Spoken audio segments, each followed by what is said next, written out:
I'm going to be honest with you. I'm not a keynote speaker.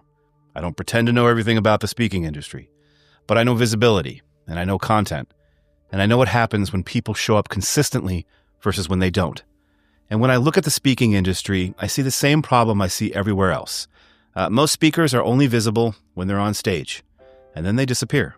I'm Jeff Evans. I run J. Vincent Creative, and I'm looking at the speaking industry from the outside right now because I see massive opportunity. Now, I work with professional service firms like lawyers, CPAs, and consultants, people who need to be visible but don't know how. And when I look at speakers, I see the same problem. Actually, it's worse. Because at least the lawyers and accountants I work with, they stay in their local market.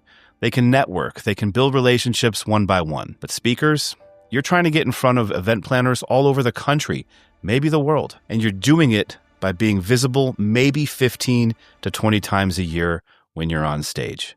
The rest of the time, you're invisible. And I'm watching speakers who do have podcasts, who do create content consistently, and they're the ones showing up in my feed. They're the ones I'm seeing. They're the ones who feel like they're everywhere. The speakers who don't, I have no idea they exist unless someone refers them to me.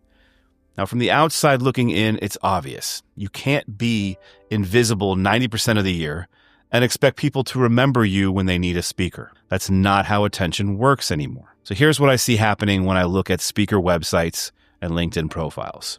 So you deliver a great keynote, people love it. You get great feedback, maybe even a standing ovation. And then what? You go home. You wait for the next booking. And for the next 2-3 months, nothing. Radio silence on social media, no content, no updates. You're not showing up on LinkedIn. You're not creating anything. You're not doing anything to stay top of mind. And I get it. You're busy. You're working on your next talk. You're pitching. You're doing all the behind the scenes work. You probably have another job. But here's the problem. Event planners aren't seeing any of that. They're on social media every day. They're scrolling LinkedIn. They're watching YouTube. They're listening to podcasts in the car. And if you're not showing up in those places, you don't exist to them. I see this pattern all of the time with professional service firms I work with. The ones who stay visible, they get the business.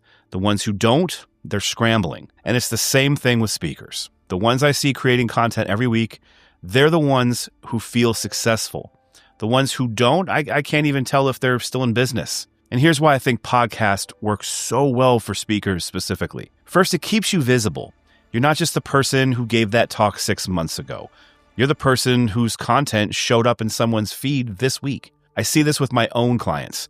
The ones who show up consistently on video, they're not worried about leads. Leads come to them because they're visible. Second, it builds trust in a way that nothing else does. When someone listens to your voice for 30 minutes and sees your face, when they hear you have real conversations, they start to feel like they know you. Now, there's research on this. 71% of podcast listeners trust podcast hosts more than traditional media. Now, that's from Edison Research. And trust matters because event planners aren't just hiring a speech. They're hiring a person, and they want to hire someone they trust. Third, it gives you content. Now, I know this is the part that most people struggle with. They don't know what to post. They don't know how to stay visible without feeling forced. And a podcast solves that. You record one conversation a week. That conversation becomes your content. You pull clips from it. You post them everywhere. You're not sitting there trying to come up with ideas. The conversation is the content. This is exactly what I help my clients do. One conversation, up to 30 pieces of content. Same thing works for speakers. Now, fourth, this is the part I think is most valuable. It gives you a reason to talk to anyone. You want to connect with an event planner? Don't pitch them. Invite them on your show. I host a podcast where I talk to people about what makes a great event. I'd love to have you on. Most of them will say yes because you're offering them a platform. And during that conversation, you're building a relationship. Now, that's how you get bookings.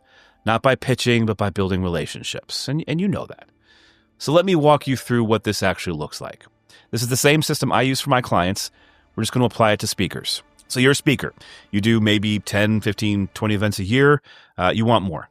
You want better fees. You want to stop feeling like you're always chasing. So you start a podcast. You commit to 1 episode a week. You interview people in your space, other speakers, event planners, authors. people who work with the same audiences you speak to. Now, every week you record one 30 to 45-minute conversation. You publish it on YouTube. You put it on Spotify, Apple Podcasts, iHeartRadio. From that one recording, you create short clips, 60 to 90 seconds. You post them on LinkedIn, Instagram, TikTok, Facebook, YouTube, wherever your audience is. So you're not creating 30 different pieces of content from scratch. You're extracting 30 pieces from one conversation. Now, here's what happens over the next 6 months. Event planners start seeing your clips. They watch one, then another, then they go and watch a full episode. They're not thinking, I need to hire this person yet. They're just consuming your content, learning from you, getting to know how you think. And when they need a speaker for an event 3 months later, you're the first person they think of because you've been showing up every week. You've been providing value. You've been building a relationship without even trying. I watch this happen with my clients constantly. The ones who show up on video consistently, they don't chase business. Business comes to them. Same principle applies to speakers. Now, here's something I've noticed just from observing speakers online. The ones who don't have podcasts, they're positioned as vendors. They provide a service, you book them, they show up, they deliver the keynote, they leave. The ones who have podcasts, they're positioned differently. They're thought leaders, they're people with platforms, they're not just speakers, they're media personalities. And that changes the conversation, doesn't it? When an event planner is looking at two speakers and one of them has a podcast with 100 episodes, that person feels bigger, more credible, more valuable. Even if the other speaker is just as good on stage. It's perception, but perception matters because it allows you to charge more. So you're not just selling 60 minutes on stage, you're selling the fact that you have an audience, that you can promote the event, that you bring more than just a speech. That's worth more, and you can price accordingly. I see this with the firms I work with. The ones who have video content, who have built visibility, they charge more than their competitors because they're perceived as more valuable. Not because they're actually better, because they're more visible. I can guess what you're thinking right now. I don't have time. Maybe. But I'd argue you're choosing not to make the time because you don't think it's worth it. And I get that. You're not sure if it'll work. You don't want to put in the effort if you're not going to see the results. But here's what I see when I look at the speakers who are creating content consistently. They're not scrambling for bookings. They're not posting in Facebook groups asking, does anyone need a speaker? They're getting inbound inquiries. They're building something that compounds over time. And the speakers who aren't creating content, they're fighting for every booking. They're hoping their demo reel lands in the right inbox. They're dependent on referrals and hoping their network keeps them fed. I don't know what to talk about. You talk about the same stuff you talk about on stage. You interview people in your industry.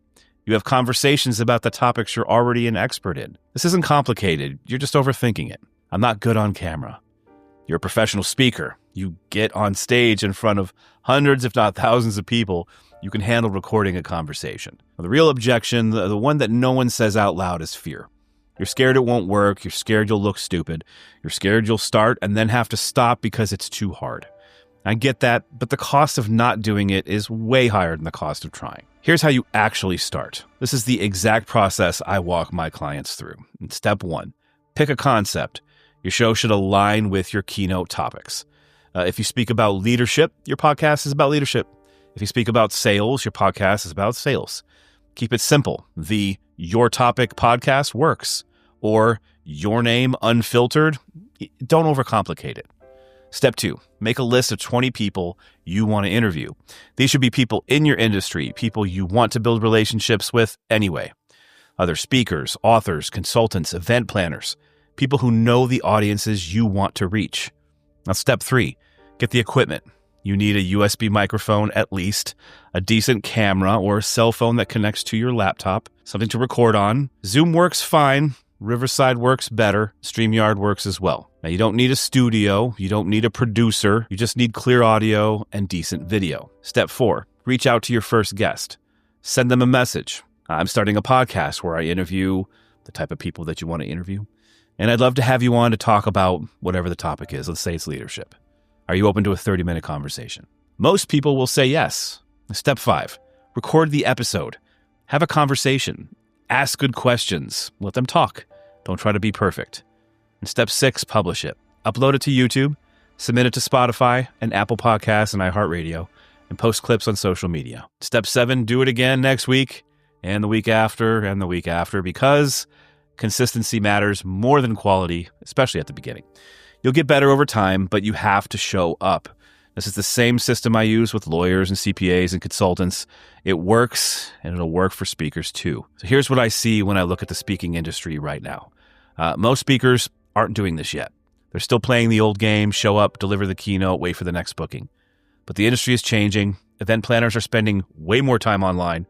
They're following people who create content, and they're booking people who are visible. And if you're not visible, you're not getting booked. It's that simple. Now, the speakers who start podcasts now, who commit to showing up every week for the next year, they're going to be miles ahead of everyone else, because most speakers won't do it. They'll keep doing what they've always done, and they'll keep getting the same results. But you could be the one who's visible, the one who's building trust, the one who's getting booked. I'm not saying you need to become a full-time content creator. I'm saying you need to show up consistently. 1 episode a week. That's it. 1 conversation, 30 to 45 minutes, and you've got a month of content. Here's what I know from watching visibility work across different industries. The people who show up consistently, they win. The people who don't, they struggle. Doesn't matter if you're a lawyer, CPA, consultant, or speaker. Principle is the same. If you're visible, if you're building trust, if you're staying top of mind, you get the business. The fastest way to do that is through video, through podcasts, through real conversations that let people see who you are. The speaking industry is no different. The speakers who create content, who show up every week, they're the ones getting booked. The ones who don't, they're invisible. Now, if you want help launching a podcast, if you want us to handle the production so you just show up and have conversations, go to jvincentcreative.com or do it yourself. The roadmap is right here. Stop being invisible between events. Start showing up every week. We all want to hear your stories. I'll see you in the next one.